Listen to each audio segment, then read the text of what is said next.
Market లో invest చేసి మీ డబ్బులు డబుల్ చేసుకోవాలనుకుంటున్నారా? సుందరరామిరెడ్డి గారి లైవ్ సెమినార్ కి అటెండ్ అవ్వండి. నమస్తే రమ్మగారు. నమస్తే జయ. రమ్మగారు, మీరు చిట్టి పుట్టి కథలు కొన్ని చెప్తూ ఉంటారు కదా, కొన్ని ఒక 4-5 భాగాలు ఉండేలాగా చెప్తారు. అలాంటిది ఏదైనా ఇంకొక సిరీస్ ఏదైనా స్టార్ట్ చేద్దామా? ఒక కొత్త కథ చెప్పుకుందాం జయ. తప్పకుండా. ఆల్రెడీ మనం 4-5 ఎపిసోడ్లు వచ్చే కథలు చాలానే చేసాం. అవును, 2 ఎపిసోడ్లు, 3 ఎపిసోడ్లు, 4 ఎపిసోడ్లు అట్లా. ఇది కూడా ఒక 4 లేదా 5 ఎపిసోడ్లు వస్తుంది. 55-56 కాలంలో రచించబడి ప్రింట్ చేయబడిన కథ. కొంచెం పాతదే. రైట్.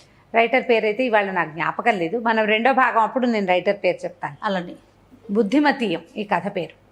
బుద్ధిమతి అనే కుర్రవాడి కథ. ఓకే. పూర్వం ఒక రాజుగారు ఉండేవారు. మనుజపురం అనే ఊరికి కరుణాకరుడు అనే ఒక రాజు. అయితే ఈ రాజుగారికి పిల్లలు లేవు.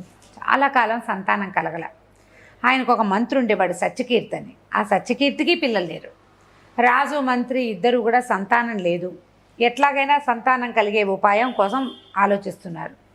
ఎవరైనా రాజుగారికి పిల్లలు పుట్టేలాంటి ఉపాయం ఏదైనా చెప్పగలిగితే వాళ్ళకి అర్ధరాజ్యం ఇస్తామని ప్రకటించారు.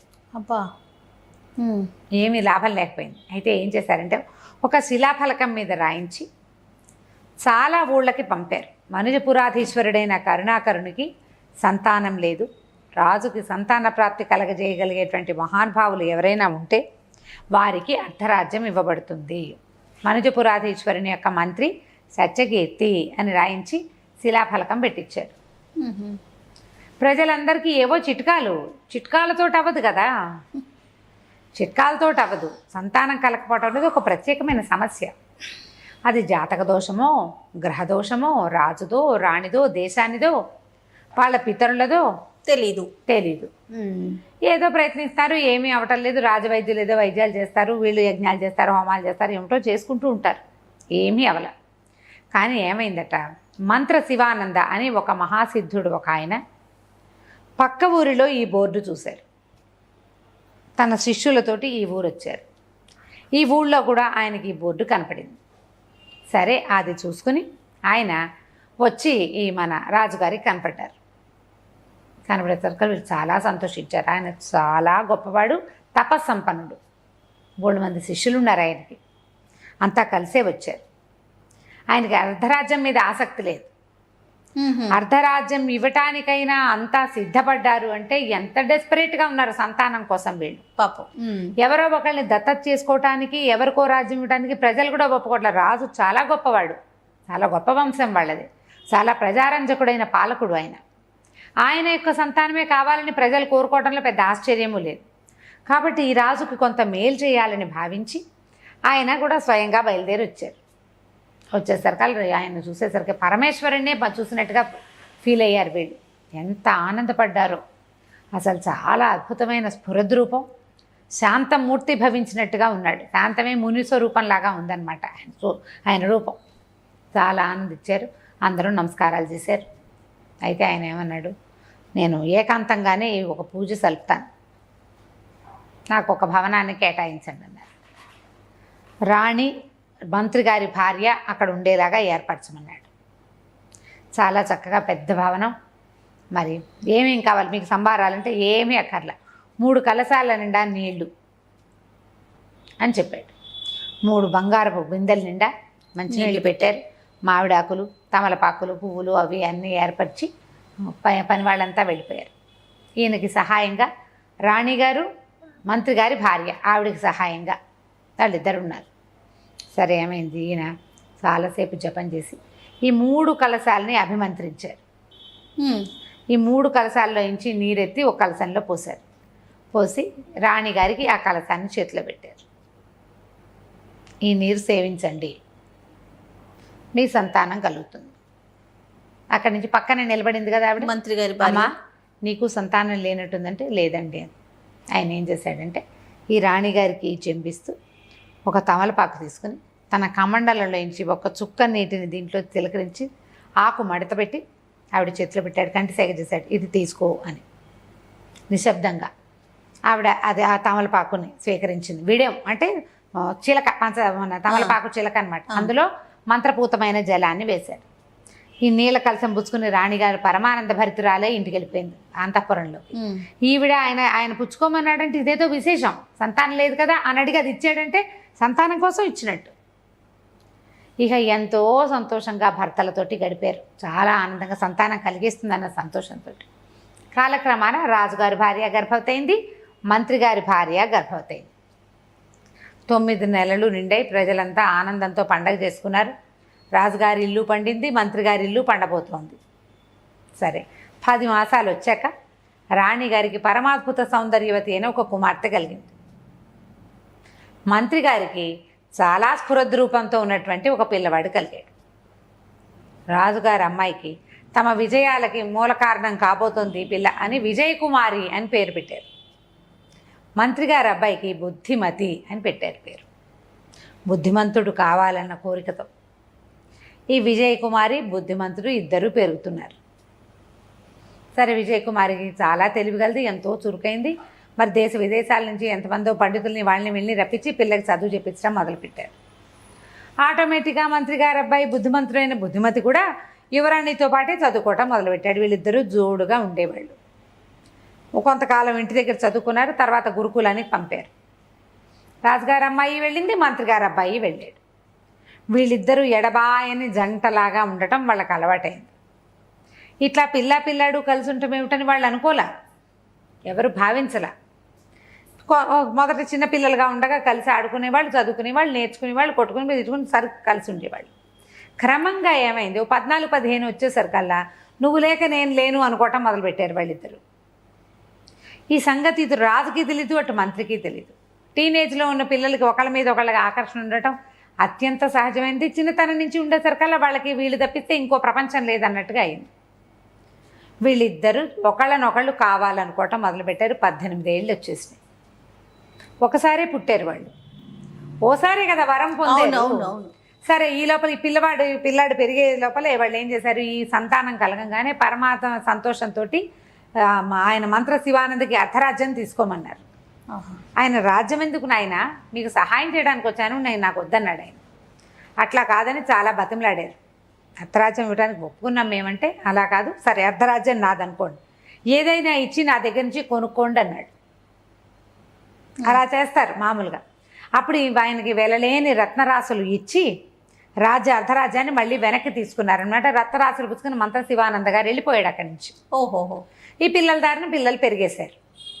కొంచెం వయసు వచ్చింది, రాజకుమారికి యుక్త వయసు వచ్చింది, వివాహం చేయాలని సంకల్పించారు. పిల్లాడు నాడు వీడికిచ్చి పెళ్లి చేద్దాం అనుకున్నాడు. మంత్రి కొడుకు ఇవ్వాలని ఏ రాజు అనుకుంటాడు, అంతే కదా. రాజకుమార్తెను ఇంకో రాజుగారి అబ్బాయికి ఇవ్వాలి, ఇంకో రాజుకి ఇవ్వాలి. ఈ ప్రయత్నం చేయటం మొదలుపెట్టారు. ఈ ప్రయత్నాల్లో ఉండేసరికి వీళ్ళిద్దరూ మాట్లాడుకున్నారు. మీ నాన్న నీకు రేపో మాపో పెళ్లి చేస్తాడు, ఇంతే నువ్వు నేను విడిపోతామంటాడు బుద్ధిమతి. సచ్చినా నేను నిన్ను వదిలిపెట్టను, నీతోటే నా జీవితం అంటుంది విజయకుమారి. ఇది సాధ్యపడదు, మన ఇద్దరికి ఒకళ్ళ మీద ఒకళ్ళకి మనసు ఉంది, కానీ మీ నాన్న ఒప్పుకోడు, మంత్రి కొడుకు ఇవ్వడానికి ఏ రాజు ఒప్పుకోడు. మనం కలిసి ఉండటం వల్ల ఇలా మనకు ఒక మనసు అయ్యింది, కానీ ఇది జరిగే వ్యవహారం కాదంటాడు. విజయకుమారిని జరిగేలా చేస్తా, నేను జరిగేలా చేస్తాను.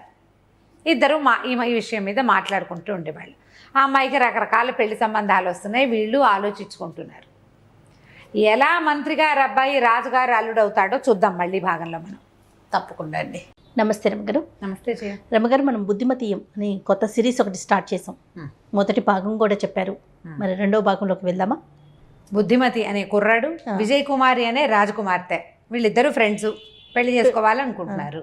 యుక్త వయసులోకి వచ్చారు. పెళ్ళి అయితే రాజకుమార్తెకి సంబంధాలు చూస్తున్నారు. ఈ కుర్రాడికి ఇచ్చే ఉద్దేశం రాజుకి ఏమీ లేదు. రాజుగారి అమ్మాయిని రాజుగారి అబ్బాయికి ఇవ్వాలి అంతే. మంత్రి కుమారుని చాలా ప్రేమగా చూసుకున్నాడు రాజుగారు. నిజానికి తనకు కొడుకులు లేరు, ఈ పిల్లవాడంటే ముద్దే వాళ్ళకి, కానీ వీడికి ఇచ్చి పెళ్లి చేసే ఊహ మాత్రం లేదు. వీళ్ళిద్దరూ మాట్లాడుకున్నారు. సరే అమ్మాయి ఏమంటుందంటే, వాడు నేను జీవితంలో వదిలిపెట్టను అన్నాడు. జీవితంలో వదిలిపెట్టావు సరే, కానీ నాకు సవితిపోరు ఉంది నా జాతకంలో, కాబట్టి నువ్వు ఇంకోసారి కూడా పెళ్లి చేసుకోవాల్సే వస్తుంది. మన ఇద్దరికి పెళ్ళైనా నీకు ఇంకో పెళ్ళి అవుతుంది. నా జాతకంలో సవితి ఉంది. రాజకుమార్తెలకి సవితులు ఉండటం చాలా సహజమైన సంగతి, ఎందుకంటే రాజులు 2, 3, 6, 16, 30 పెళ్ళిళ్ళు కూడా చేసుకుంటారు. ఎన్ని పెళ్ళిళ్ళైనా చేసుకోవచ్చు. అవును. అయితే వీళ్ళిద్దరు మాట్లాడుకునేటప్పుడు అమ్మాయి ఏమందంటే ఇప్పుడు ఈ పెళ్ళిగోలు ఎందుకు, మనం ఎక్కడికైనా దేశాటనకి వెళ్దాం, ప్రపంచాన్ని తెలుసుకుందామని అన్నది. అనేసరికి ఇతను అన్నాడు, పెళ్లి చేసుకో, అంత సులువు అనుకుంటున్నావా దేశాటన? అక్కడేం హంసతూలు కతల్పాలు ఉంటాయా రోడ్ల మీద, గుర్రాల మీద తిరగాలి, ఎందుకు వచ్చింది? మీ నాన్న నిన్ను పంపిస్తాడా దేశాటనకి? దేశాటన కష్టం, ఒకవేళ ఆయన పంపినా దేశాటన కష్టం. వాళ్ళు పంపకపోతే వాళ్ళకి చెప్పకుండా మనం వెళ్తే వెతుక్కుంటూ వచ్చేస్తారు. లేక పుట్టిన కూతురువి, నిన్ను ఎక్కడికి పంపించరు. జీవితం ఇంత సులువుగా ఉండదు. దేశాటన అనేది సులువైన వ్యవహారం కాదు. ఎక్కడ తింటామో, ఎక్కడ పడుకుంటామో, ఎక్కడికి వెళ్తామో ఏమీ తెలియకుండా ఉంటుంది. మగవాళ్ళ వల్లే కష్టం, ఆడవాళ్ళకి మరీ కష్టం. అలాంటి ఆలోచన పెట్టుకోవద్దు అన్నాడు. ఈ అమ్మాయి ఊరుకుంది. కానీ అమ్మాయికి దేశాటన మీద కొంచెం సరదా ఉంది. ఎక్కడికైనా వెళ్ళాలి, చెప్పకుండా వెళ్ళాలి, అలాంటి కోరికలు ఉన్నాయి. అది కుదిరే వ్యవహారం కదా, ఈ అబ్బాయి ఒప్పుకోవటంలా. సరే ఇద్దరు మాట్లాడుకున్నారు. ఈ అమ్మాయి ఏం చేసింది, ఇంటికి వెళ్ళిపోయింది. అతను అప్పుడప్పుడు కలుసుకునేవాడు. తను అంతఃపురంలో ఉండేది, ఇతను వాళ్ళ బిల్డింగ్లో ఉండేవాడు. ఎప్పుడైనా రహస్యంగా కలుసుకుంటూ ఉండేవాళ్ళు. అయితే రాజుగారి దగ్గరికి బోలెడన్ని రాజకుమారుల ఫోటోలు వస్తున్నాయి. ఏ ఫోటో చూసినా ఆయనకి తన పిల్లకి తగినట్టుగా అనిపించేవాడు కాదు. రోజులు గడుస్తున్నాయి. కానీ ఫోటోలు కొన్ని అమ్మాయి దగ్గరికి వచ్చినాయి, కొన్ని అమ్మాయి వద్దనేది. చిత్రపటాలు, ఫోటో అంటే పిక్చర్స్ కాదుగా, చేత్తో వేసినవి. అయితే ఈ అమ్మాయి ఏమనుకుందంటే, ఇట్లా ఏవో ఒకటి వస్తూనే ఉంటాయి, వీళ్ళని ఆపాలంటే ఒక ఐడియా వేద్దామని ఏం చేసింది, ఆ అమ్మాయి సొంతంగా బొమ్మలు ఇస్తుంది బాగా. ఈ మంత్రి కుమారుడికి దగ్గర పోలికలో ఉండేలాగా ఒక చక్కటి చిత్రం వేసి, వాడిదే డైరెక్ట్గా కాకుండా కొంచెం కాస్త అటు ఇటుగా, అక్కడి నుంచి హెయిర్ స్టైలు అవి కొంచెం మార్చింది, కాస్త మీసాలు పెట్టింది.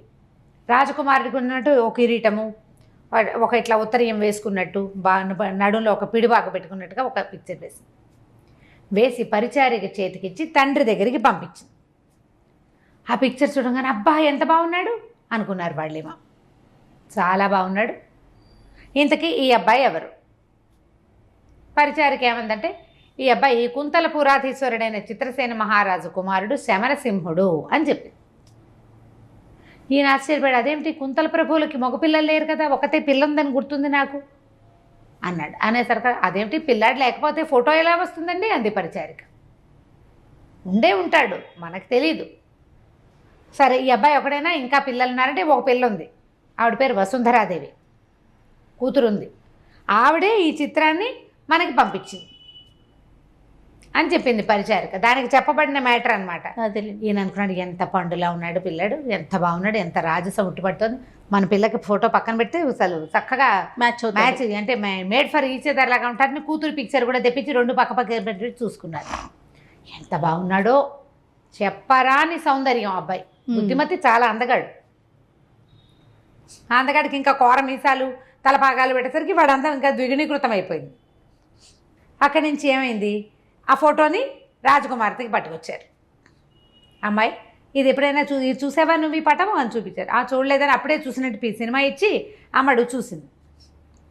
చూసి చాలా బాగుంది అని ఒప్పుకునేసరికి రాజుగారు అన్నాడు, అమ్మ నీకు సరిపోతాడు అనిపిస్తుంది అంటే, సరిపోతాడు నాన్నగారు.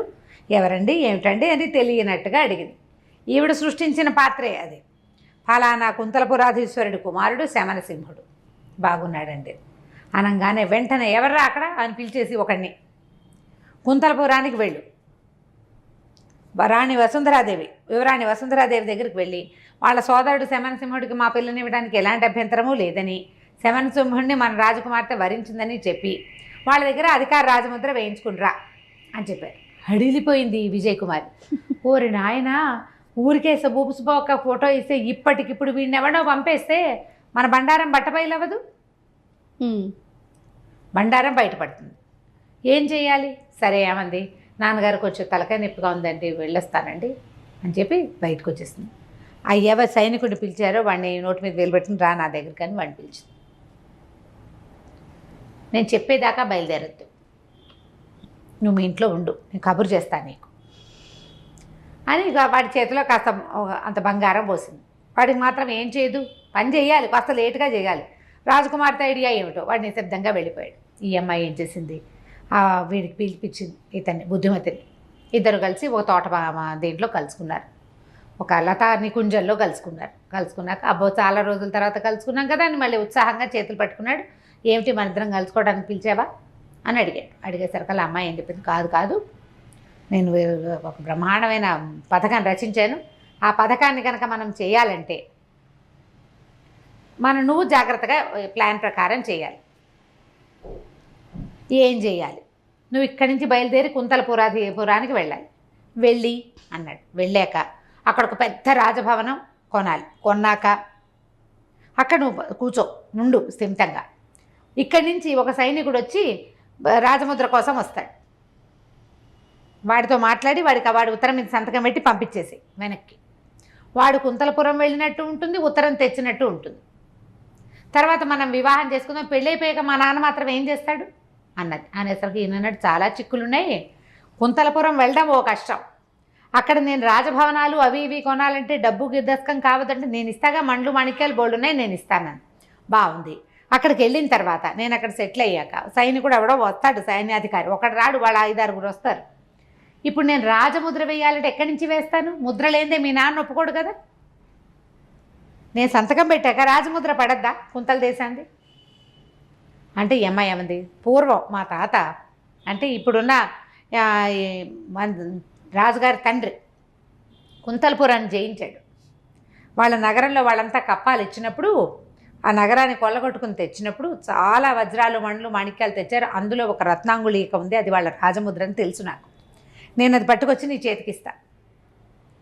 నువ్వేం చేస్తావు? దాన్ని ముద్ర వేసి పంపించేసి. వీళ్ళు కత్తికి బాచకం కట్టమంటారు, అంతే కదా. తర్వాత నువ్వు మీ రాజలాంఛనాలతోటి ఎలాగో మన దగ్గర డబ్బు దశగా ఉన్నాయి కాబట్టి లాంఛనాలు ఏర్పరచుకుంటారా, పెళ్లి చేసుకో, తర్వాత బుద్ధిమంతుడి అనే చెప్పేద్దాం. పెళ్ళి అయిపోయాక మా నాన్న ఏం చేయలేడు. ఇప్పుడు మన దగ్గర ఎంతమంది తెలివితేటలు ఉన్నాయి అట్లా, పాతకాలపు తెలివితేటలు. పెళ్ళి అయిపోయాక ఇంకేం చేస్తారు, ఓ పిల్లల్ని కనేసాక ఇంకేం చేస్తారు అని చెప్పి రాజుగారి అమ్మాయి, నేను మంత్రి గారి అబ్బాయిని ప్రేమించాను, వీడిని పెళ్లి చేసుకుంటాను అని తండ్రి చెప్పకుండా అతి తెలివితేటలకు పోయి అతని మొహం ఉన్న పిక్చర్ వేసేసి, ఇప్పుడు ఆ పిక్చర్లో ఉన్నవాడే శవనసింహుడు అని ప్రూవ్ చేయడం కోసం ఇంత ప్రయత్నం అన్నమాట. ఇవన్నీ తెలివిగల పనులని మనం అనుకోగలమా? అతి తెలివి తక్కువ పనులు, అతి తెలివి పనులు. సరే ఇతను అన్నాడు, అదంతా సులువుగా అవుతుందంట. ఏమీ లేదు, సైనికుడిని నేను ఆపా, వాడు వెళ్ళడు, వాడి పరివారంతో వెళ్ళాలి, వాడు ఇప్పుడు వెళ్ళడు, నువ్వు వెళ్ళాక నేను వాడిని పంపిస్తా, వాడు వస్తాడు, ఇలా జరిగిపోతుంది అని చెప్పింది. ఊహించింది, అంత కథ అంతా ఊహించేసింది. సరే అమ్మాయి కావలించుకున్నాడు, చక్కగా సరదాగా కాసేపు కబుర్లు చెప్పుకున్నారు. సరేనన్నాడు. ఆవిడ ఉంగరం పట్టుకొచ్చి ఇచ్చింది, ఉంగరం పెట్టుకున్నాడు. మరి అక్కడి నుంచి బోళ్ళని రత్నాలు అవన్నీ కూడా మూటలు కట్టించింది, 2 మూటలు కట్టింపించి ఇప్పించింది. మంత్రి గారి అబ్బాయి దగ్గర రక్తరాసులు ఉండే అవకాశం లేదు, ఏదో కొంచెం ఉంటుంది. రాజుగారి అమ్మాయికి దొరుకుతాయి అవన్నీ. ఇవన్నీ పుచ్చుకున్నాడు, బయలుదేరాడు, ఇంటికి వెళ్ళిపోయాడు. సరే రాత్రి చక్కగా అమ్మా నాన్న చెప్పాడు, దేశాటానికి వెళ్తాను అంటే ఆయన సంతోషించాడు. రేపొద్దున మంత్రి కావాలి తన కొడుకు, మంత్రి గారి అబ్బాయి మంత్రి అవుతాడు కదా. కొంచెం దేశాలన్నీ తిరిగి వస్తే వీడికి కూడా తెలివితేటలు పెరుగుతాయి. నిన్న దాకా చదువుకున్నాడు, కొంచెం సరదాగా వెళ్ళొస్తాడు, తర్వాత పెళ్లి పేరెంటం చేయొచ్చని ఒప్పుకున్నారు. పొద్దున్నే లేచాడు, చక్కగా పొద్దున్నే తినాల్సిన భోజనాలు అవి తినేసి సద్దన్నం తిని బయలుదేరేసాడు అనమాట. ఆ పుస్తకంలో శీతల అన్నము అని రాశారు, ఖచ్చితంగా సద్దన్నం తిన్నాడు అని రాశాక ఇవో 2 తినేశాక ఏం చేశాడు, ఒక 2 పని వాళ్ళని తోడు పెట్టుకుని గుర్రాలు వేసుకుని బయలుదేరి వెళ్ళారు. శమనసింహుడి దగ్గరికి పంపాము ఉత్తరం అని, అంటే మనం కబురు పంపాము అని రాజుగారు స్థిమితంగా ఉన్నాడు. ఆ పిల్లాడే మన పిల్లకి కాదగిన వరుడు అని. ఈ బయలుదేరిన అబ్బాయి సరే అలా వెళ్ళారు ఎక్కడికో దిగంతాల్లోకి. కుంతల దేశానికి వెళ్ళాలంటే అదేం పక్కనుందా, వెళ్ళొద్దు. సరే ఆ రాత్రికి ఎక్కడో ఆగారు, పడుకున్నారు. చక్క వంట చేసి తిన్నారు. చెరువు అది ఉంది, ఏమీ పల్లెలు గ్రామాలు ఏమీ లేవు ఆ దారిలో. పల్లెలు ఉంటే ఏ పల్లెలోకి పోయి ఓ ఇల్లు ఓ సత్రమో లేకపోతే దేవాలయమో, చిన్న దేవాలయాలు ఉంటాయి కదా, వాటికి అనుబంధంగా ఉండే చోట అయితే సేఫ్గా పడుకోవచ్చు. అడవుల్లో అంత సేఫ్టీ ఉండదు చూడు. అవును, భయంగానే ఉంటుంది. కానీ 2 పని వాళ్ళు ఉన్నారుగా, పడుకుంటే ఈ పగలల్లా ప్రయాణం చేసి ఈ అబ్బాయి చదువుకున్నాడు. కానీ ఈ రోజంతా ప్రయాణాలు చేయటం అవి అలవాటు ఉన్నవాడు ఏం కాదు. ఒక ఒళ్ళెరగానే బాగా నిద్రపోయాడు. తెల్లారిన తర్వాత ఏమైంది, తెల్లవారగానే ఏ చెట్టు కింద వీళ్ళు పడుకున్నారో ఆ చెట్టు పక్కన ఉన్న పెద్ద వటవృక్షం మీద బోలెడన్ని కోతులున్నాయి. అవి ఏం చేసినాయి, ఈ కుర్రాడు ఏం చేశాడంటే ముందు ఈ రత్నాల సంచులు ఉన్నాయి కదా, అవి 2 ఒకదాని పక్కన వేసి వాటి మీద తల పెట్టు పడుకుంటాడు. మనం ఇలాగే పడుకోం కదా, అటు ఇటు తిరుగుతాం, ఆ మూట కొద్దిగా వదిలేయి ఆ లోపల ఉన్న రత్నాలు కొన్ని కనపడుతుంది. అవి ఏమిటోనని ఈ కోతులు ఏం చేసినాయి, వీటిని ఎత్తి కింద నుంచి ఆ 2 సంచులు లాక్కెళ్ళిపోయింది. అయ్యో రామా. ఈ పని వాళ్ళు నిద్రపోయారు, ఆయన పడుకున్నాడు, వీళ్ళు పడుకున్నారు. నిద్రలే చూసుకుంటే రత్నాలేవి సంచులు, ఇప్పుడు వీటితోటే కదా అక్కడికి వెళ్ళి అదేమిటో చెయ్యాలి, ప్రయోజకత్వం. బిల్డింగ్ కొనాలి కదా ఒకటి. తెల్లబోయారు, వెతికారు, అటు ఇటు 1 కిలోమీటర్ అన్ని పక్కలకి వెతికారు, ఏమీ కనపడలేదు. అవి ఎలా పోయాయో కూడా వాళ్ళకి తెలియదు. మనుషులు వచ్చిన ఆనవాళ్ళు అయితే లేవు. రాత్రి పడుకునేదాకా ఎవ్వరూ రాకపోతే అర్ధరాత్రి నట్టడవిలో ఏ దొంగలు వస్తారు? దొంగలు రారు. దొంగలు వస్తే వీళ్ళ ఒంటి మీద ఆభరణాలు కూడా పోవాలి. ఒంటి మీద ఉన్న ఒంటి మీదే ఉన్నాయి, సంచులు మాత్రం లేవు. వెతుక్కున్నారు. ఇప్పుడు ఏం చేయాలి, నెత్తి మీద చేతులు పెట్టి కూర్చున్నాడు. ఒక రోజంతా ప్రయాణం చేసి వచ్చేసాం. యువరాణేమో తన మీద బోల్డ్ ఆశలు పెట్టి కూర్చుంది. అక్కడికి వెళ్ళి అదేదో చెయ్యాలి. మళ్ళీ వెనక్కి వెళ్ళి ఒట్టి చేతులతో ఎలా వెళ్ళాలి? నెత్తి మీద చేతులు పెట్టుకుని కూర్చున్నాడు దిగులుగా. ఏం చేశాడో వచ్చే భాగంలో తెలుసుకుందాం మనం. తప్పకుండా అండి. నమస్తే రమగారు. నమస్తే జయ. రమగారు, మనం బుద్ధిమతి సిరీస్లో ఉన్నాము. 2 భాగాలు అయిపోయినాయి, 3వ భాగంలో ఉన్నాము. మంత్రి గారు అబ్బాయి అడవిలో పడుకున్నాడు. ఈ నెత్తి కింద పెట్టుకున్న రత్నాల సంచుల్ని కోతులు ఎత్తుకుపోయినాయి. వెతికారు, దొరకలేదు. సరే ఇంకేం చేస్తారు, వెనక్కి వెళ్ళటం ఇష్టం లేదు. కొంచెం సామాన్లు ఉన్నాయి. ఈ అబ్బాయి వెతుకుంటున్నాడు, దిగులు పడ్డాడు, వెంకబెట్టుకున్నాడు, ఆలోచించాడు. కొంచెం వీళ్ళు ఏం చేస్తారు, సామాన్లు అన్నీ తెచ్చుకున్నారు వంట చేసుకోవడానికి. ముందు రోజు రాత్రి కూడా వండుకుని తిన్నారు వాళ్ళు. సరే పని వాళ్ళు ఏదో కొద్దిగా వండారు, బయలుదేరారు. ముందుకే వెళ్దాం, చూద్దాం ఏం జరుగుతుందో. ఇక వెనక్కి వెళ్ళ బుద్ధి కాల అతనికి. ఏదైతే అదవుతుందో ఒక ప్రయత్నం చేద్దాం అనుకున్నాడు. ముందుకెళ్తున్న కొద్దిగా ఏమైంది, వానలోకి ప్రవేశించినట్టుగా అయింది. మబ్బులు బట్టి చిన్న వాన వాన వాన వాన క్రమంగా అట్లాగే ఏదైనా పల్లె కనపడుతుందేమో, ఎక్కడికైనా వెళ్ళి తలదాచుకోవచ్చు. అడవిలో తలదాచుకోవటం ఎట్లా కుదురుతుంది? అంతేగా, ఏ చెట్టు కింద ఉంటారు. పిడుగు పడితే చెట్ల మీద. అడవి ఆనలు వచ్చేటప్పుడు ఎప్పుడూ చెట్ల కింద దించకూడదు. అవును, పిడుగు పడే ప్రమాదం ఎక్కువగా ఉంటుంది, చెట్ల మీద పడతాయి అవి. దాంతో ఇంకా ముందుకు నడవగా ఏమైంది, పైనుంచి ఒక పెద్ద జలపాతం తోసుకొచ్చేస్తోంది. కనిపిస్తోంది వీళ్ళకి. ఈ సైనికులు 2 ఉన్నారు కదా, వాళ్ళు ఏం చేశారు, గుర్రాలను వదిలిపెట్టేశారు. చెక్మని దొరికిన 2 చెట్లని ఎక్కేశారు. వాళ్ళు ఇట్లా దగ్గరగా లేరు.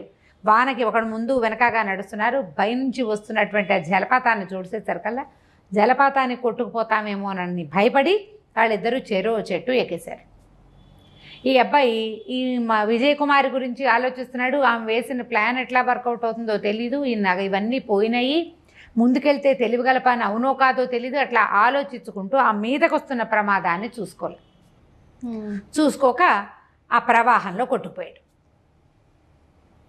ఇప్పుడు ఇంతకుముందు రత్నాలు పోయినాయి, కానీ పనివాళ్ళు ఉన్నారు, వంట సామాన్లు, తిండి ఉంది. ఇప్పుడు పనివాళ్ళు 2, సైనికులు 2 ఇక్కడే ఉండిపోయారు. సామాన్లు ఇక్కడే ఉండిపోయినాయి. అవి ఉండిపోయినాయో పోయినాయో తెలీదు. వాళ్ళిద్దరూ చెట్ల మీద ఉన్నారు, వీడు మాత్రం నీళ్ళలో కొట్టుకుపోయాడు. వీళ్ళిద్దరూ పైన నుంచున్న వాళ్ళు చూస్తూనే ఉన్నారు. చెట్ల మీద నుంచున్నారు, ఏం చేస్తారు? ఎవరి ప్రాణాన్ని వాడు రక్షించుకోవాలి కదా.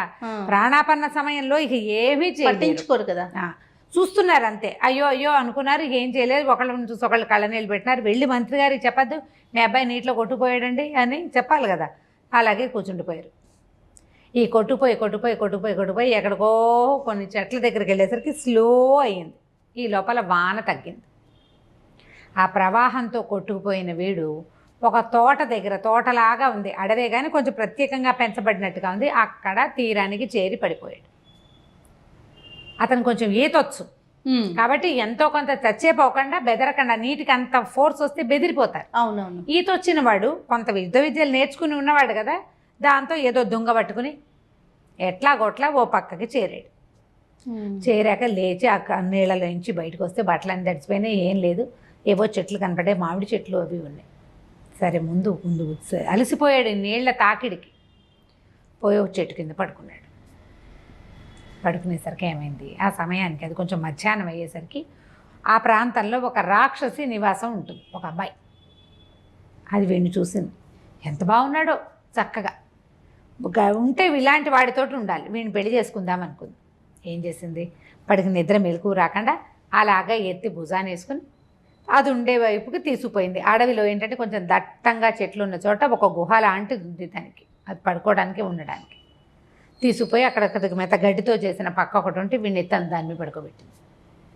వీడికి మెలకు వచ్చే లోపల కొద్దిగా ఆహారం తీసుకుని అందంగా అలంకరించుకుని వద్దామని దాని దారిని అది పోయింది. వీడు 1 గంట 2 గంటలకి మెలకు వచ్చింది. నీటి తాకిడికి పడి ఉన్నాడు కదా, సొమ్మసిల్లిపోయి ఉన్నాడు వీడు. అక్కడే ఉంటుంటే ఆ ఎండకి ఎలా ఉండేదు, ఈ గుహలో చల్లటి ప్రదేశంలోకి వచ్చి పడుకునేసరికి 1 గంట గంటన్నరకి మెలకు వచ్చింది. చూస్తే ఇదేమిటి ఏమిటో విచిత్రంగా ఉంది. గుహ వాసన వేరేగా వస్తుంది, పచ్చిమాంసపు వాసన. అక్కడి నుంచి ఏదో దుర్గంధం. అటు ఇటు చూస్తే అక్కడున్న వస్తువులు కానీ, అక్కడ కనపడుతున్న ఎముకలు పుర్రెలు లాంటివి కానీ మానవ మాత్రులు వాడే వ్యవహారంగా లేదు. అర్థమైంది తనకి. వాడు తెలివిగలవాడు కదా, అతను తెలివైన వాడు అబ్బాయి. బాగా చూసుకున్నాడు అటు ఇటు. ఏం చేయటం, అసలు ఎవరు నన్ను ఇక్కడికి తెచ్చారు, నేను పడుకున్నది ఎక్కడా, చెట్టు కింద ఖచ్చితంగా గుర్తుంది. నేను నిద్రలో నడిచి వచ్చేసేయటానికి వస్తే అడవిలోనే ఎక్కడో తిరగాలి. నేను పైకి వచ్చినప్పుడు చూసి అన్ని చెట్లే ఉన్నాయి, గుహ గిహ ఏమీ లేదు, అక్కడ కొండ రాతి ముక్క లేదు. ఇది వేరే ప్రాంతం, ఇక్కడేమి చెట్లుగా లేవు. సరే, అందులోంచి మెల్లిగా బయటకు వచ్చాడు. దూరం నుంచి వాడికి కనపడుతోంది సగం సగం బట్టలతోటి బ్రహ్మరాక్షసిలాగా ఉన్న బండగా ఉన్న ఒక ఆకారం నడిచొస్తోంది. ఆడదని తెలిసింది వాడికి. కొంపతీసి ఇది కానీ నన్ను తెచ్చిందా అనుమానం వచ్చి అందులోంచి బయటకు వెళ్తే సరాసరి దాని ఎదురుకుండానే వెళ్తాడు. పారిపోవాలంటే దాని ఎదురుకు పారిపోవాలి, ఇంకో దారి ఏం లేదు అక్కడ. సరే, ఏదో చేద్దామని ఏం చేశాడు, లోపలికి వెళ్ళి పడుకున్నాడు. మళ్ళీ పడుకున్నాడు. దగ్గరికి రానివ్వాలి. ఒకవేళ తినేసేదనుకో అక్కడే విరుచుకు తినేది, ఇక్కడికి ఎందుకు తెస్తుంది? ఏదో వేరే ఆలోచన ఉంది. ఎలాగైనా చచ్చేదే, బయటికి వెళ్ళినా చచ్చిపోతాం, దానికి దొరికేస్తాను. అదేదో లోపలే ఉండి చూద్దాం అనుకున్నాడు. పడుకునే ఉన్నాడు. అది లోపలికి వచ్చింది. వచ్చాక దగ్గరకు వచ్చి ఇట్లా మొహంలో మొహం పెట్టి ఇట్లా కలిపిందనమాట. అది ఏం చేసింది, గుమ్మం దాకా వచ్చాక ఈ రాక్షసు వేషంలో ఉంది కదా, పైన ఒక చిన్న వస్త్రం కట్టుకుని మొలకు ఒక గడ్డి మోపులు లాంటితోటి కట్టుకుని చేతిలో ఒక పుర్రె, ఒక జంతువు తాలూకు అవశేషం, ఒక గద పట్టుకుని నడిచి వచ్చింది. అక్కడి నుంచి గుమ్మంలోకి రాగానే అవతారం మార్చేసుకుంది. చక్కగా అందమైన అమ్మాయిలాగా తయారైంది. వేషం మార్చుకోగలదన్నమాట. లోపలికి వచ్చింది. ఇక్కడ ఇంకో మనిషి మాత్రుడు లేడా? అంత దూరాన ఒక రాకాసి కనపడింది ఆడది. దగ్గరికి వచ్చేసరికల్లా ఒక అందమైన ఆడపిల్ల వచ్చింది, అదే మార్చుకుందనమాట. పైగా ఇంత నట్టడివి ఎక్కడో ఉంది, భూప్రపంచానికి ఒక మూల ఉన్నట్టుంది. ఇందులో అందంగా అలంకరించుకుని పువ్వులు పెట్టుకుని మెడలో అవి ఇవి వేసుకుని అందగత్తలు ఎట్లా వస్తారు? వీడు తను విన్న రకరకాల కథలన్నీ గుర్తు చేసుకుని ఓహో ఆ రాకాసే ఈ వేషం వేసింది అనుకున్నాడు. సరే, వచ్చి ఇట్లా మొహంలో మొహం పెట్టి చూసి చక్కగా తాంబూలపు వాసన వస్తోంది, పువ్వుల వాసన. అప్పుడే వెలుకు వచ్చినట్టు చూసి ఎవరు నువ్వు అన్నాడు. అనేసరికి లేచావా అంది. లేచాను కానీ నువ్వెవరు, ఇంత అడవిలో ఎలా ఉన్నావు నువ్వు అన్నాడు. అయితే ఆవిడ ఏం చెప్పింది, మరి నా పేరు సుశీల, నేను ఇక్కడే ఉంటానంది. నట్టడవిలో ఎలా ఉంటావు, మనిషివి కాదు నువ్వు అన్నాడు. అనగానే తెలిసింది వీడికి, అర్థమైందని. మనిషిని కాదు, ఇక్కడ కాలాంతకుడని ఒక రాక్షసుడు ఉన్నాడు, మా నాన్న, నేను ఆయన కూతుర్ని, నా పేరు సుశీల. మరి నేను వలిచాను, నువ్వు నాకు నచ్చావు, అందుకని నేను నిన్ను ఇక్కడికి తీసుకొచ్చాను అనేసరికి తెల్లబోయాడు. రాక్షసులకి మనుషులకి పెళ్ళేమిటి, నువ్వు నన్ను వలచటం ఏమిటి? నీ ఒరిజినల్ సహజమైన స్వరూపాన్ని చూపించాక నీకు నాకు సరిపోతుందో లేదో ఏదైనా అర్థం ఉంటే చూసుకో, తెలుస్తుంది నీకు అన్నాడు. అనేసరికల్లా అలా ఏముండదు, నేను మనుషులు కావాలనుకుంటే మనుషులాగా మారిపోతా, నా రూపం నాకు ఉంటుంది. మరి నువ్వేం తింటావు, నాలాగా అన్నం పప్పు తింటావా అన్నాడు. కాదు, నాకు కావాల్సిందే తింటాను, నా తిండి నాది, నీతో ఉన్నప్పుడు నీతో ఉన్నట్టు ఉంటాను అనేసరికల్లా అవన్నీ కుదరవు, నాకు వేరే పని ఉంది అన్నాడు. అనేసరికల్లా నీవు ఏదైనా చేయగలవా, నీకేమైనా తెలుసా, ఇలాంటి మాటలు వచ్చినాయన్నమాట. వచ్చేసరికల్లా ఆ అమ్మాయి ఏమంది, నాకెందుకు తెలీదు, నాకు సమస్తము తెలుసు, నీ విజయ్ కుమార్ గురించి కూడా తెలుసాను. కానీ వీడు తెల్లబోయాడు. అంటే నీకు ఎలా తెలిసింది అని. ఆ అమ్మాయి ఏమందంటే, నాకు ఏదైనా తెలుసుకునే విద్య ఉంది. మరి విద్య ఉన్నదాన్ని నువ్వు అడవిలో ఎందుకున్నావు, మీ వాళ్ళు ఎవరు లేరేమిటన్నాడు. నాకు ఇలా బోల్డు విద్యలు వచ్చు కాబట్టి ఊళ్ళో ఉంటే నాలాంటి దాంతో కష్టమని మా నాన్న నన్ను అడవిలో ఉండమన్నాడు. అడవి దాటి ఊళ్ళోకి వెళ్ళకూడదు, నేను ఇక్కడికి వచ్చిన వాటితో ఆహారంగా తీసుకుంటే నువ్వు నాకు నచ్చవు, నన్ను పెళ్లి చేసుకో అనేసరికి ఇతను అన్నాడు, నీకు అంత శక్తి ఉంటే నన్ను మరి అక్కడికి పంపిస్తావా అన్నాడు. కుంతలపురం ఉంది కదా, అక్కడికి వెళ్ళాలి కదా, అక్కడికి వెళ్ళాలి నేను కుంతలపురానికి, నన్ను కుంతలపురం చేర్చమన్నాడు. అనేసరికల్లా మరి రత్నాలో అవద్దా అంత అనేసరికల్లా నీకు అది కూడా తెలుసు అన్నాడు. నాకు సమస్తమో తెలుసు, అన్నీ తెలుసు, నాకు నన్ను పెళ్లి చేసుకో, నాతో ఉండు అనేసరికల్లా వీడు నిర్ఘాంతపోయాడు. నీకు అది తెలిసినప్పుడు నన్ను అక్కడ చేర్చొచ్చు కదా నువ్వు అన్నాడు. అప్పుడు చెప్పిందనమాట, నాకేం తెలుసు నువ్వు ఒప్పుకుంటావో ఒప్పుకోవో అని ఇదంతా కథ అంతా చెప్పేసేసాడనమాట. అని చెప్పాను, నువ్వు ఆ చెట్టు కింద పడుకున్నావు కదా, నువ్వు కలవరిస్తున్నావు, విజయ్ కుమార్ అంటావు, కుంతలపురం అంటావు, రత్నాలు అంటావు. ఈ 3 వాక్యాలు నాకు తెలుసు. దానివల్ల నేను కథ ఊహించాను. నువ్వు విజయ్ కుమార్ని గెలవడానికి కుంతలపురం బయలుదేరావు, రత్నాలు పట్టుకున్నావు, ఆ రత్నాలు పోయినాయి, అది నీ దిగులు. నీకు రత్నాలు వద్దు, కుంతలపురం వద్దు, విజయ్ కుమార్ వద్దు, నేనుంటే చాలు, నాతో ఉండు అనేసరికి ఒప్పుకోలే అతను. నీకు అవన్నీ తెలిసినా తెలియపోయినా నేను నీతో ఉండే ప్రసక్తి లేదు, నేను పెళ్లి చేసుకోను,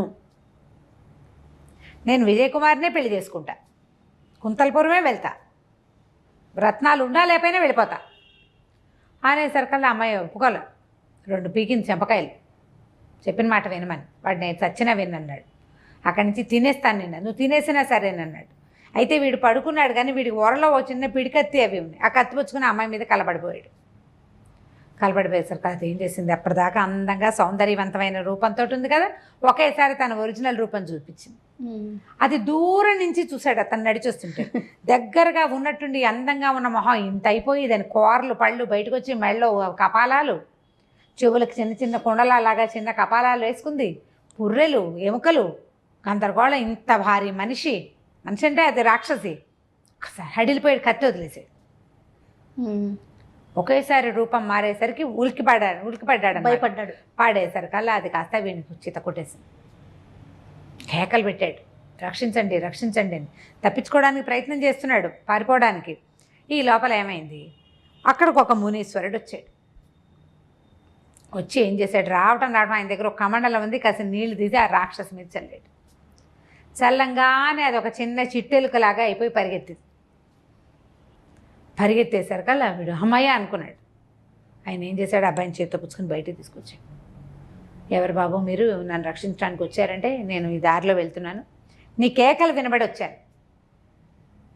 అది వీడికి ఏం డౌట్ వచ్చింది, ఒక అనుమానం వచ్చేసింది. ఇప్పుడు అది నాజూగ్గా లతాంగిలాగా ఉన్నది ఒకసారి వికృతాంగిగా తయారైంది. ఈయన ఒక చెమ్ములోంచి 2 చుక్కలు నీళ్ళు చల్లి దాన్ని ఎలుకని చేశాడు. వీడికి కూడా ఏ శక్తులైనా ఉండి వీడు ఇంకో రూపం వహిస్తే నేనేం చేయాలి ఇక్కడ? కంగారు పడ్డాడు, భయపడిపోయాడు. బాబు మీరు కూడా అవతారం మార్చుకుంటే నేనేం చేస్తానండి అంటే, ఏమీ మార్చుకోకండి నాయన, నేను అనంత శక్తులు కలిగినటువంటి ఒక ఋషిని, నేను ఈ దారిన పోతూ ఎవరో మానవార్భకుడు అరుస్తున్నాడని వచ్చాను.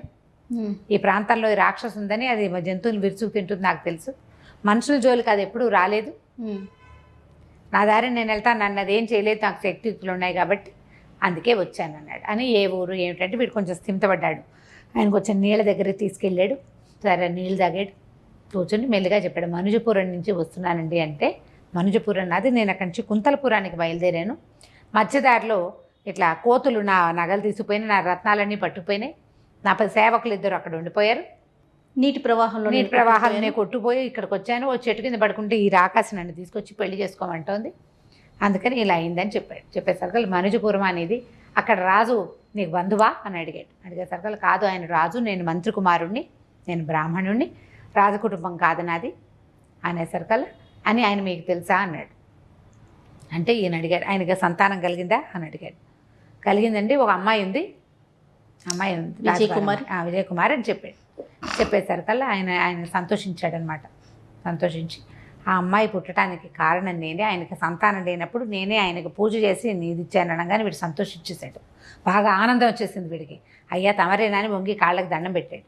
నువ్వెవరు నాయన అంటే, మీరు తమలపాకుల్లో నీటి జల్లిచ్చారు, మా అమ్మ తీసుకుంది, ఆవిడకి నేను సంతానంగా కలిగాను, నేను మంత్రి కుమారుని, నా పేరు బుద్ధిమతి అని చెప్పాడు. చెప్పేసరికి ఆయన చాలా సంతోషించాడు. సంతోషించి అబ్బాయి ధైర్యంగా కుంతలపురం వెళ్ళు, ఎప్పుడో అవకాశం కుదిరినప్పుడు మళ్ళీ నేను నీకు కనిపిస్తా, అక్కడికి కూడా నేను వస్తాను, మనుజపురానికి కూడా తర్వాత కాలంలో ఎప్పుడో మళ్ళీ వస్తానన్నాను, రాజుగారు ఇచ్చిన ధనరాశులు అవన్నీ ఖర్చు అయిపోయినాయి, కానీ నా దగ్గర ఇంకా కొంత ఉందని చెప్పి ఏం చేశాడు ఈయన, 2 మూటల రత్నాలని అతను ఏవి పోగొట్టుకున్నాడో వాటిని ఈ కుర్రాడి చేతిలో పెట్టాడు. అభిష్ట సిద్ధిరస్తు, నేను చేసిన పూజ వల్ల పూజ ఫలించి ఒక అమ్మాయి ఒక అబ్బాయి పుడితే వాళ్ళిద్దరూ వివాహం చేసుకోవడానికి నేను కారణం అవడం నాకు సంతోషంగా ఉంది, ఈ రత్నాలు తీసుకెళ్ళు, ఇక్కడి నుంచి కుంతలపురానికి వెళ్ళిపో, కుంతలపురానికి వెళ్ళేలాగా ఒక మంత్రం ఇచ్చాడు ఆయన. అక్కడికి వెళ్ళిపోతావు, అక్కడ నువ్వేం చేయదలుచుకున్నావో ఆ పని చేసుకో అని చెప్పాడు. చెప్పి ఆ 2 సంచులు వాడికి ఏది పోగొట్టుకున్నాడు సేమ్ అవే సంచులు, ఆ సంచులతోటి ఈ కుర్రాన్ని కుంతలపురంలోకి వెళ్ళిపోయేలాగా ఈయన ఒక మంత్రం వేసి పంపించేశాడు. వీడు కుంతలపురానికి చేరిపోయాడు. ఇంతలో ఏమైంది, ఈ భటులు ఇద్దరు ఎవరైతే సైనికులు ఇతనితో వచ్చారు, పని వాళ్ళు వచ్చారు కదా, వాళ్ళిద్దరూ వానాబంగుడు అన్నీ తగ్గిపోయాక మళ్ళీ చచ్చి చెడి 4 రోజులు, అంతకుముందు గుర్రాలు వేసుకొచ్చారు, గుర్రాలు లేవుగా, నడుచుకుంటూ 4 రోజులకి మనుజపురాన్ని చేరారు. చేరి మంత్రి గారి దగ్గరికి వెళ్ళి, అయ్యా ఇలా జరిగిందండి, దారిలో ఇలా అయింది, పిల్లవాడు నీళ్ళలో కొట్టుపోయాడు కుర్రాడు, మేము ఏం చేయలేకపోయాము, మేమిద్దరం చేరో చెట్టు మీద ఉండిపోయామని ఏడ్చుకుంటూ చెప్పారు. మంత్రి విపరీతంగా దుఃఖించాడు, ఏం చెయ్యాలో తెలియలే, బాగా ఏడుస్తున్నాడు. కానీ ఒక పూట గడిచేసరికి ఆయనకి మంత్ర ప్రభావం వల్ల జన్మించిన కుమారుడు నీకు వంశాభివృద్ధి అవుతుందని ఆయన దీవించాడు. అంటే నా కుమారుడికి సంతానం కలగాలి, ఆ కలిగిందే ఒక్క కుమారుడు, కాబట్టి వాడు ఎక్కడో చోట బతికే ఉంటాడని మనసు దిటవు చేసుకున్నాడు ఆయన. భార్యకి మాత్రం చెప్పలే, కానీ బుర్ర వెళ్లాడేసుకుని దిగాలుగా ఉండేవాడు ఆయన. ఒక 2-3 రోజులు గడిచేసరికి రాజుగారికి అర్థమైంది, ఏమిటో దిగులు పడుతున్నాడు ఈ అబ్బాయి. ఎందుకు దిగులు పడుతున్నాడు? మంత్రి గారు దిగులు పడుతున్నారు, ఎందుకు ఇతను దిగులు పడుతున్నాడు? మంత్రిని అడిగాడు, ఏమిటో నువ్వు బాధపడుతున్నట్టున్నావు, అన్నం సరిగ్గా తింటున్నట్టు కనిపిస్తుంది, మొహం పాడైపోయింది, దిగాలుగా ఉన్నావు, ఇదివరకట్లాగా యాక్టివ్గా లేవు, ఏమిటి అని అడిగేసరికి ఆయన కొంచెం దుఃఖపడుతూ, అయ్యా ఇలా జరిగిందండి, పిల్లాడు ఎక్కడికి వెళ్ళిపోయాడో తెలియలేదు అనేసరికి రాజుగారు ఇంకా దుఃఖానికి లోనైపోయాడు. మరి వీళ్ళ కలిగినవి ఆ వాళ్ళకో పిల్ల వీళ్ళకో పిల్లాడు, మగ పిల్లాడు సరదా ఆయనకి ఈ పిల్లాడితోటి తీరుతోంది. అందుకే కదా రాజుగారు అమ్మాయిని ఎక్కడ చదువు పెట్టారు, అబ్బాయిని కూడా అక్కడే పెట్టారు. ఆయన దిగులు పడ్డాడు. అసలు మంత్రి గారికి ఎంత ఆశ్చర్యం, నాకంటే రాజుగారు ఎక్కువ ఏడుస్తున్నాడు అనిపించింది. ఏం చేశాడు, కొంతమంది సైన్యాధిపతిని పిలిచి సైనికులను పిలిపించి మంత్రి గారి అబ్బాయిని వెతుక్కురండి పంపించారు. ఎక్కడున్నా సరే మంత్రి గారి అబ్బాయి భూప్రపంచంలో ఏ పక్కన ఉన్నా సరే పట్టుకురావాల్సిందేనని ఒక సేనని పంపించాడు. వాళ్ళు వెతుకుతూ బయలుదేరారు. అయితే ఏమైంది, వాళ్ళ దారిని వాళ్ళు వెళ్ళారు. ఈ అమ్మాయికి ఇంకా కబురు రాలేదు, ఎందుకంటే రాణికి కానీ మంత్రి గారి భార్యకి కానీ ఈ కబురు తెలియలే, ఇంకా కంగారు పడతారని చెప్పలేదన్నమాట. అందుచేత రాజకుమారికి కూడా తెలియదు. వీళ్ళు ఏదో పెళ్లి సంబంధానికి చెప్పాం కదా అని వీళ్ళు స్థిమితంగా ఉన్నారు. అంటే ఇప్పుడు శమనసింహుడి దగ్గర ఇక్కడ పంపించారు. అవునవును. ఇంతలో ఏమైంది, ఈ రాజకుమారుడు ఈ మంత్రి గారి అబ్బాయి ఎక్కడికి వెళ్ళాడు, ఒక సత్రంలో పడుకున్నాడు. ఆ సత్రంలో ఏదో డబ్బులు కట్టాడు, ఈ సంచులు ఆ గదిలో పక్కన బారేసుకుని హాయిగా పడుకున్నాడు. పడుకుంటే ఒక సాయంకాలం అయ్యేసరికి సైనికులు వచ్చేసారు.